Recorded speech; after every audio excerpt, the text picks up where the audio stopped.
Rise and Energize Her Morning Show is brought to you by Mogul TV Global Network, the #1 streaming TV network for positive programming in the Mid-Atlantic.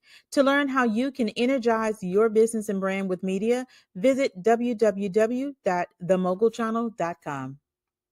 Run it, ooh, I really feel it's my time, think it's my year, yeah, I really feel it's my time, think it's my year.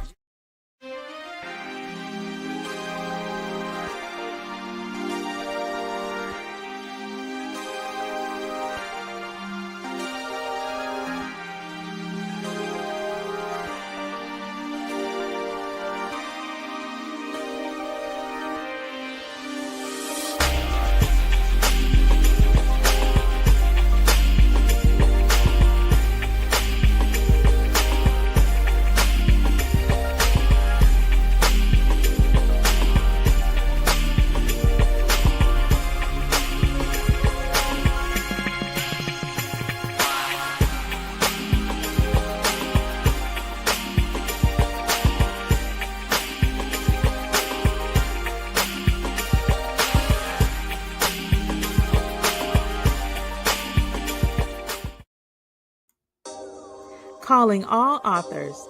Take your book beyond the book launch. Amplify your reach, boost your sales, and become the author everyone is talking about. We are celebrating phenomenal authors throughout the month of November 2024. So what are you waiting for? Unleash your book's power by scanning the QR code or going to the site on your screen.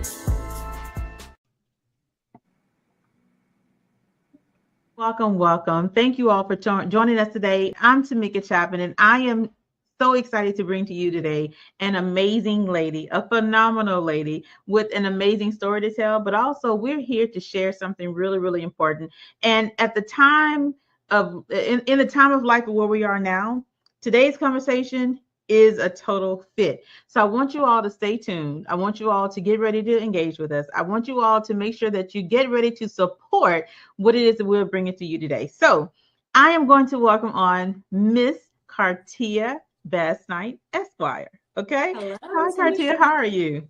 I'm doing wonderful. How about yourself? I am doing well. Listen, thank you for joining me today. I appreciate your time, your energy, and your dedication to having this conversation today. Before we get into what the conversation is all about, I really want to give the audience a chance to get to know you. So we're going to do a couple of questions that's going to allow us to learn more about Miss Carteia, okay? Miss Basnight. So Carteia, please tell us a little bit about you. And if you don't know, Esquire means attorney. So your journey to becoming an attorney and what inspired you to become an attorney? Okay, so I get this question a lot, actually, and I knew that I wanted to be an attorney since the age of 4.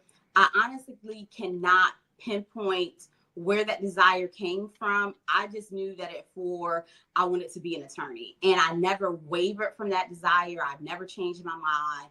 And so just moving through life, I just made decisions that would, help me become closer to realizing that goal, taking classes and, being introduced to the legal field and trying to just glean mentors and anyone that I could to help me along the journey, not just the final journey. Okay, you become an attorney, but okay, what do I need to do as far as undergraduate school? What do I need to do to get into law school? What does that process look like?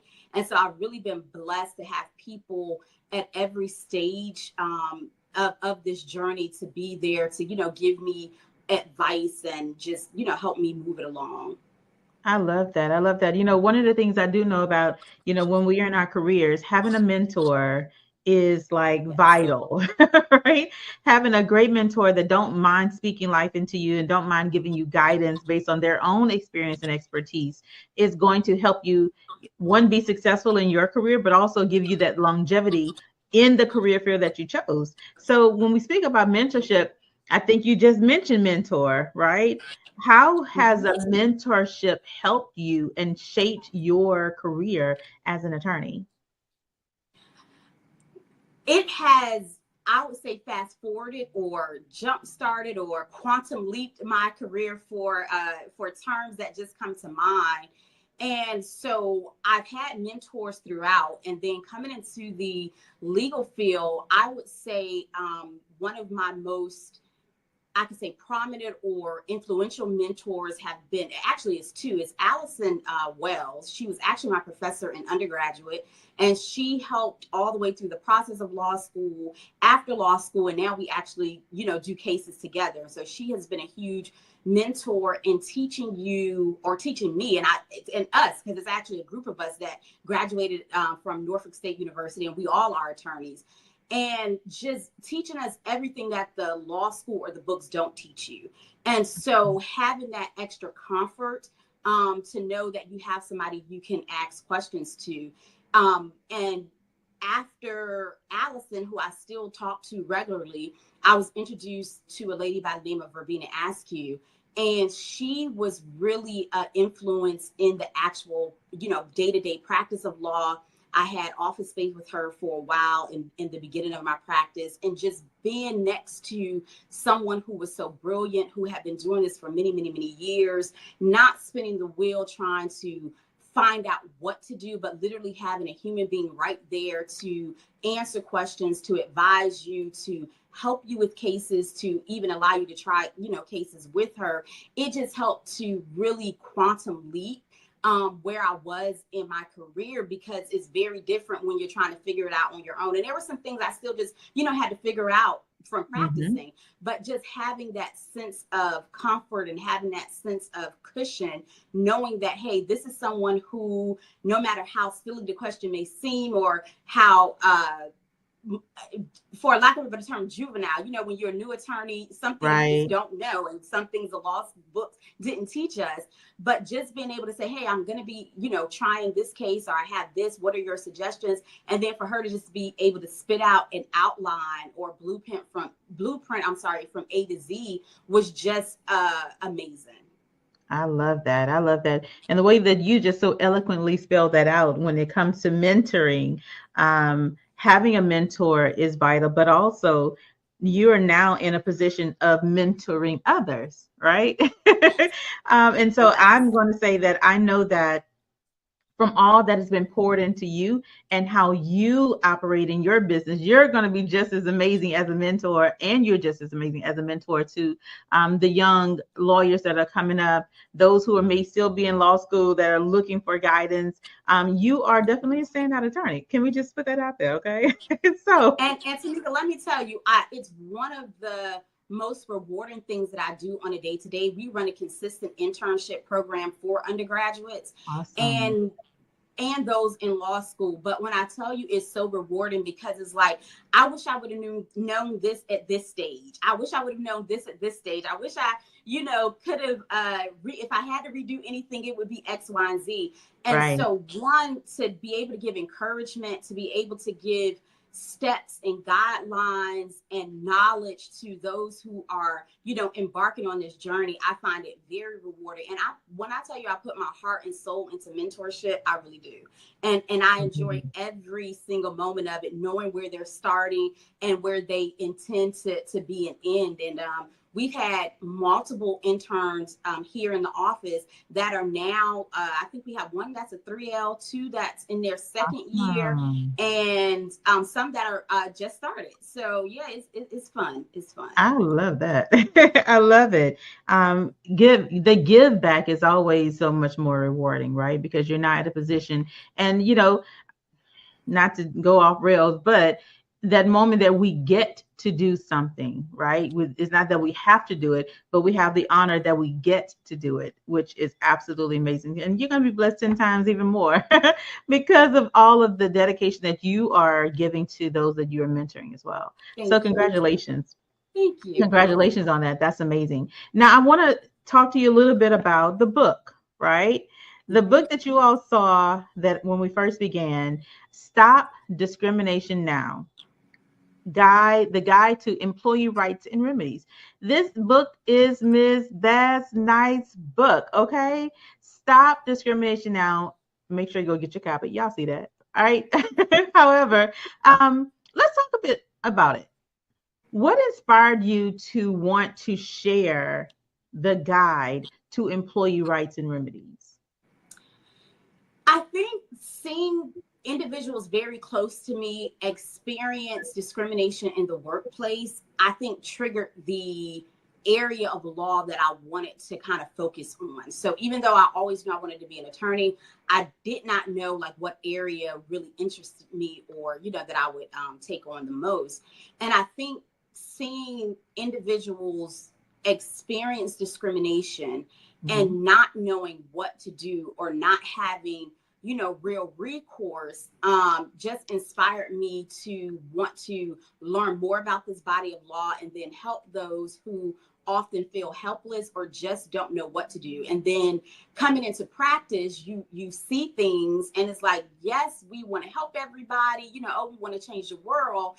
And then it's like, okay, but these are the things that you need to do. These are the steps that you need to take in order to actually make that change. There are laws that are already in place, and there's elements that you have to meet. There's certain protocol that you have to take in order to bring a discrimination case. And I think seeing people just being lost and coming to their attorney's office with not the right documentation or having taken the proper steps to preserve a viable action is really what inspired me to write the book. Wow. Wow. Well, that's amazing, because I know that there are so many people. I've seen so many people, I've been around so many people, and I've also experienced employment discrimination as well, you know, throughout the years. And so with that, I believe that you doing what it is that you're doing in employment law is a great service to those who need it. And, you know, I would hope that eventually we get to a point where, I'm not trying to talk you out of a job and all, but get to a point where we don't have to fight so hard just to have a job, right? So Exactly. with that, what type of discrimination is like the most types, you know, the most cases that you've seen? So you're operating here in Virginia, right? Yes, that's correct. So what is the most the type of discrimination that is the most that you've seen in cases? Am I wording that right? I understand your question. You said it absolutely correctly. I kind of see it equally across the board. If I had to choose one over the other, unfortunately, it's probably going to be race discrimination. After that, I'm going to say gender, and then so forth and so on. And so we get a lot of those cases in this office. My colleagues that also practice in the employment law area, they get a lot of racial discrimination cases as well. But gender is right up there. And then in some other areas, you know, it's equal pay, and as well as the ADA, people, you know, having disabilities and feel like they're not being treated fairly. So we see a lot of each, but again, if I had to pick one, I would say racial discrimination. Awesome. Okay, good to know. Now we'll ask you, you know, you're dealing with people who are fighting for their jobs. They're, you know, having a lot of conflict potentially in the workplace. And I know that it has to have an impact on their mental. Yes. So how do you navigate those mental wellness waters when you're dealing with your clients, when you're, you know, helping your clients? So sometimes by the time the client gets here, they have endured the day-to-day acts of what they may believe are discriminatory acts. And so sometimes by the time they get here, they're so mentally overwhelmed that when they talk to an attorney who gets it, even if I tell them, hey, you know, I do see discrimination here, but for X, Y, and Z reasons, whether it's you don't meet one of the elements over all of them, I don't think this is going to be a viable claim. It still gives them a sense of calm and peace to know, okay, somebody gets it, somebody sees this, somebody is at least listening to me. Right. And what I do tell them is you have to protect your mental health. And if you thought that enduring it during the work time was something, now you're about to enter into a legal battle. You're going to have to strengthen your mental 10 times more, because it's not going to be a walk in the park. And so I tell my clients to breathe, to calm down, to know that I am here to hear your story. I'm going to be honest with you. If I don't think it's going to be a viable claim, I'm going to tell you that, but I'm going to listen to you. And sometimes just being able to talk to someone who gets it or who understands it, or help you put the pieces together, it helps them, give them a sense of calm. But I tell them going to work is equal to almost living in your home. We are at work these days just as much as we are at home. And so you don't want to be in an environment at home where there's always tension. You have to walk on eggshells. You feel like you're being mistreated. Just imagine going to a tense home every day and having to do that at work. So I tell them, you have to find a way, whether it's meditation, exercise, seeing somebody like a therapist, talking to someone, whether it's church, you have to find something where you are not consumed with this day in and day out to the point you're so mentally drained that you can't even help me help you because you can't participate in your case. Wow. Wow. I love that. Help me help you. Okay.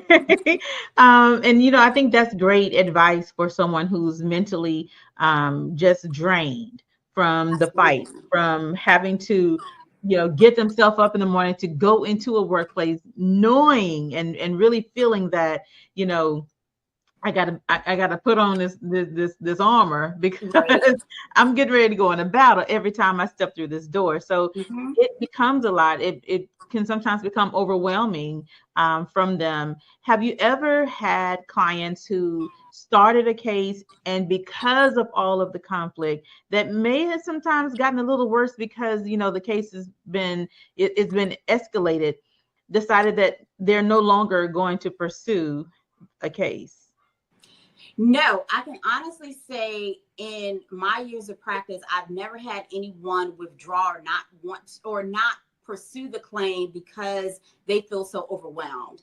We do a good job of saying, hey, you hired us for a reason. You brought us alongside for a reason. We are here to help you. Do you want to fight? Do you want to try to make change? Again, if we get into the case and I say, hey, you know, after discovery or after, you know, receiving more information, this is just not going to be a viable claim, and the pros to withdraw outweigh the cons to continue, if that makes sense. And so typically we encourage our clients, we let them know that we hear them, we see them, and we are here to walk you through this process to the best of our ability, although we cannot make any, you know, guarantees of the outcome. These conversations 5, 6, 7, 8, 9, 10, 12 times in a case. And I tell my staff, and if I bring another attorney to work with me, like, hey, we have to be patient with this client, but also we can't allow their emotions to overwhelm us, where we spend more time talking about the emotion than the actual case. And sometimes you got to say, hey, listen, we are in a fight. Are we going to fight, or are you ready to withdraw? Because now we're in it and we have to produce, and we're doing this, you know, for a reason. And so I had a client even recently, I mean, the anxiety that she was experiencing in the workplace, and then even having to meet with me to talk about it, would take so long to get through certain parts of the case because of the mental overwhelming. And one day I told her, I said, listen, I'm here for you. I don't mind listening to you. But at this stage, we have to focus on the law and the law only. We have to make sure that we can at least make a viable claim and meet our burden of proof. So we got to get it together. What is it that you need to do? Do you need to take a walk? Did you need to go see a therapist? What do you need to do so that we can be in this fight together? And I said, let's take a break and let's, you know, do this, the stage that we were at, let's do it tomorrow. She got home and emailed me. She was like, you know what? Thank you for that stern, tough talk. I am ready. Can I come back tonight and we finish this? So I think it's one of those things where I see that type of behavior more than I see, you know, people just simply quitting because it is so overwhelming. And that's one of the parts of being an attorney is, yes, you have to focus on the law, but you have to understand your client is a human being too. And they are experiencing something. They came to you for a reason. And so we're counselors for a reason. And all the time it's just not counselor of law. Sometimes we're being the counselor of a mental breakdown as well. Right. I love that. One, you have a heart, you know, because I've come across some attorneys like, yeah, no, this is what it is. No, don't talk to me about anything else if it's not about the case. So I love that you have a heart for one, you hear it, but and you address it like, okay, let's address that, because at this point we have to move forward, right? Absolutely. So I love that. Now, I want to ask you some questions about Title VII employment law, right? Over the years, have you seen an evolving of Title VII? Have you seen any and how it has gone from one to the next, and are the benefits for employees, have they evolved as well? So I do believe that over time there have been some decisions and changes that have come down that have the ability to give employees a little bit more latitude in what is covered under certain acts, what's covered under certain elements. But for the most part, the basis of Title VII is the basis of Title VII. And so to this day, you still have to prove, all of those elements. But I have seen where cases have come down where it seems like it's given the employee more of an opportunity to use other factors to kind of tie in and prove what they believe the discriminatory act was. Got it. Okay, that's good to know. Now, what advice would you give an employee? I know one of the things in your book is about documentation, right? Outside of documentation, what advice would you give to employees that may feel like they're facing some kind of discrimination, but they can't really put, a word to it just yet, or they're not too sure of exactly, is this discrimination? Are they able to do this to me? Is this okay? Like, what is your advice for someone in that situation?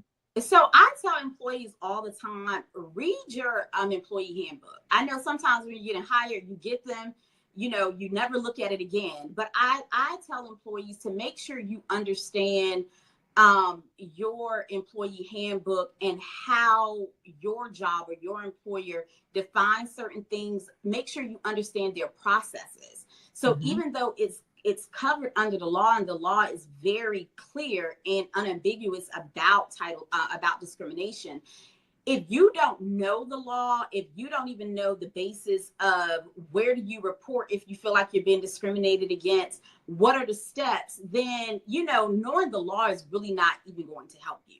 So I tell people, start there. Know your employer, know what is allowed and what is not allowed. Secondly, I would try to look at some body of law. And we're not expecting people to go out here and do research and be an attorney. But, for what it's worth, Google can put out very good information. And so researching if the act that you believe is discriminatory, is it really discriminatory? Because something can feel like discrimination. And even if you're being treated differently, or you're being treated funny, or something is off, it does not always amount to define discrimination. And so that's another thing that we tell people. And if you're not sure, call an attorney. Hey, this is very new. This just happened. I'm not sure if it's discrimination, but, can you give me some advice on what I should be watching for, what I should be looking for? What should I go and read? What should I document? How should I track this? And a lot of times we'll tell a client, well, that's one incident. That's not necessarily worth, you filing a claim unless it's something really egregious. But I would say monitor it and make sure you're taking notes, and make sure that you're keeping some form of documentation indicating the time, the person who you believe was doing acts of discrimination. We do not tell people to run and file some form of an action the moment that you feel like you're being discriminated against. And of course, there's exceptions to that, because sometimes one act can be egregious and it's worth, seeking that out. But we understand at least the basis of what discrimination is, understand the policies of your employer, and talk to someone if you're not sure, you can't get a grasp on it on Google, just to make sure that what you believe is discrimination is actually discrimination under the law, and not just the feeling, even though your feeling may be right. I love that. I love that. So listen, if you all are just tuning in, you're tuned in to Miss Carteia Basnight Esquire, who is the author of Stop Discrimination Now. We are talking about what is employment law, what are some steps that you should take if you feel that you've been discriminated against with at your employment office. And at the end of the day, contact Carteia Basnight Esquire, okay? Streaming at the bottom of the screen, we have www.basnightlaw.com. This is a website. She is Virginia's trusted employment law attorney. Yes, she is. She's a Title VII expert as well. So if you have questions about employment law, if you have questions about whether you've been discriminated against, if you have questions on whether you actually have a discrimination case, you can definitely reach out to her for a consultation for more information. But in the meantime, between time, check out today's conversation because she's dropping the gems. So I have a question about you, a question for you for employers. What can companies and organizations do to actually have a better sense of equality, or I guess a culture of equality in the workplace to help avoid some of these cases? Right. One of the things is to really have a true open door policy, to have someone in the company or a department or a branch or whatever to really put time and effort in understanding culture and understanding the dynamics of culture and the interchangeable, of having a lot of employees in what I consider to be a melting pot, and given a space for employees to be able to come in and talk about culture and talk about differences in culture, because what's offensive to me is not offensive to somebody else in another culture. Right. What is offensive to somebody else is not offensive to me in my culture. And so I think one of the biggest things when I see these cases or the discrimination comes up, sometimes it could have been avoided if somebody would have just listened. If the employer and the employee, and if there's another party involved, had come together and just had an honest conversation about what was happening and what was going on, one, they could have found that this really isn't discrimination. This may be a case of favoritism, or this may be a case of inherent bias. And one thing that I do touch on in the book is I believe we all have inherent biasness.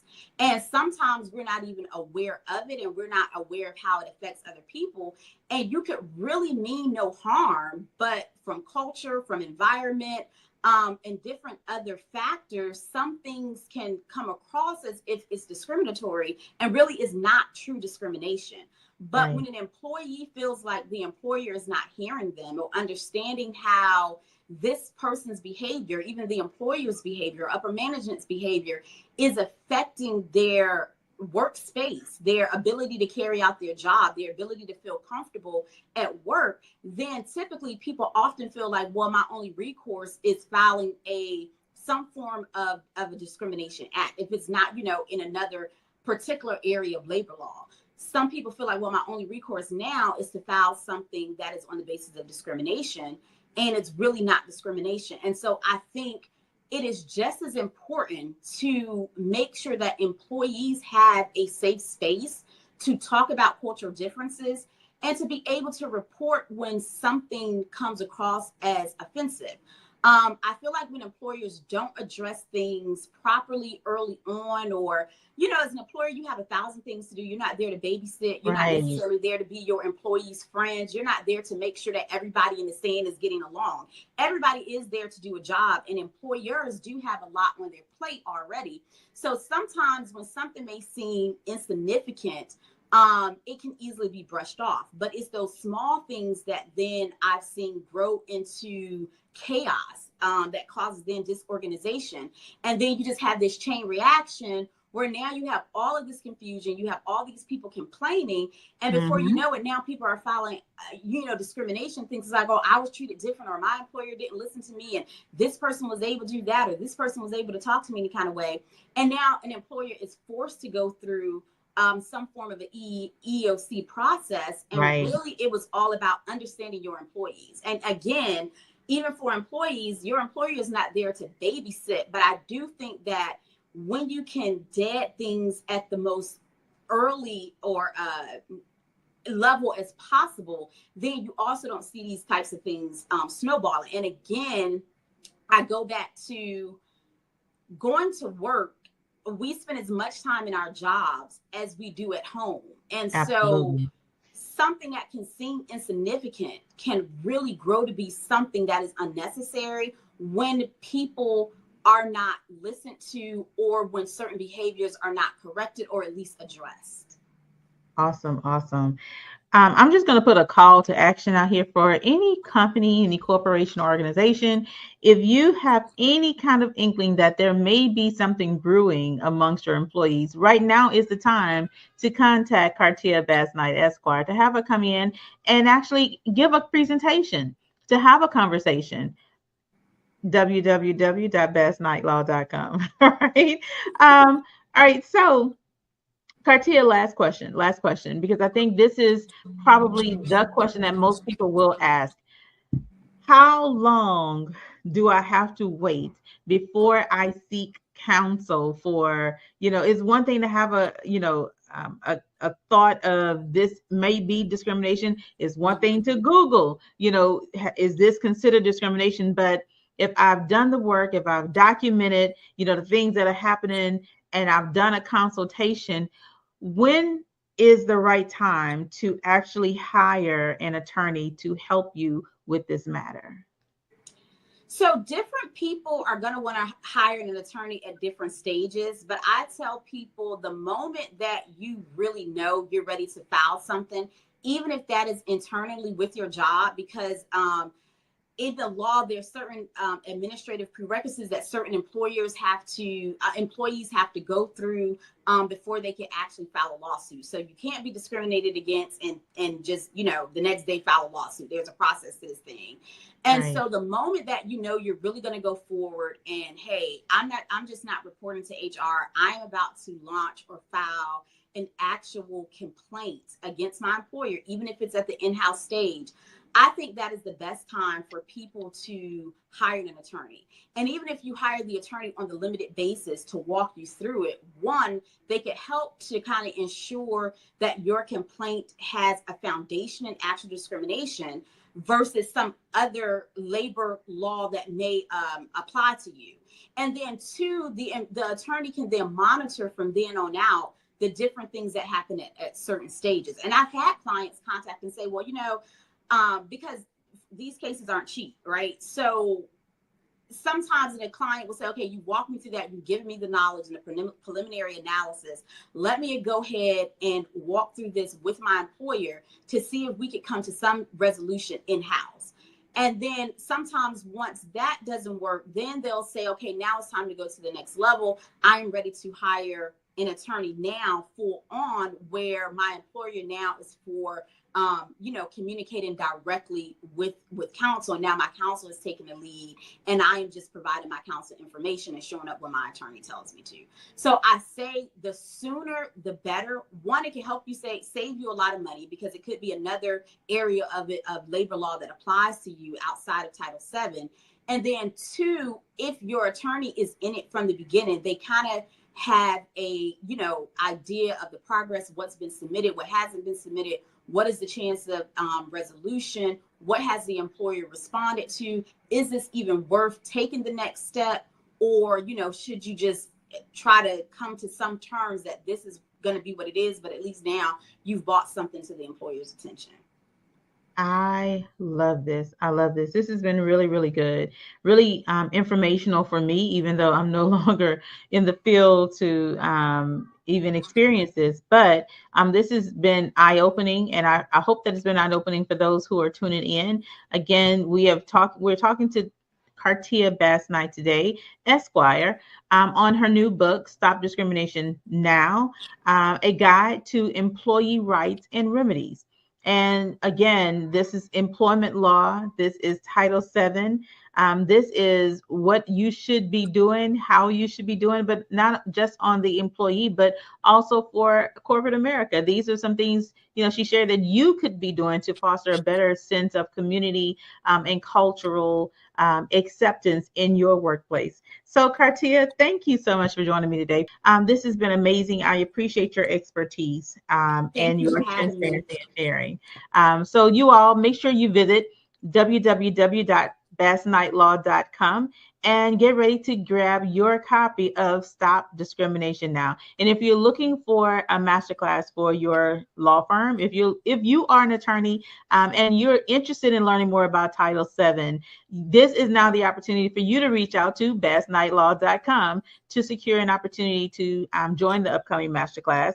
But also any organization, corporate America, reach out to Carteia Basnight Esquire and have her to come in and have a conversation with your employees. This is the time now. And if you are an employee and feel that you have been discriminated against, now's the time to have that conversation just to understand whether it is or whether it isn't. And if it is, what your next step should be. So thank you all for tuning in. This has been amazing. I will see you all again soon. Thank you, Tameka.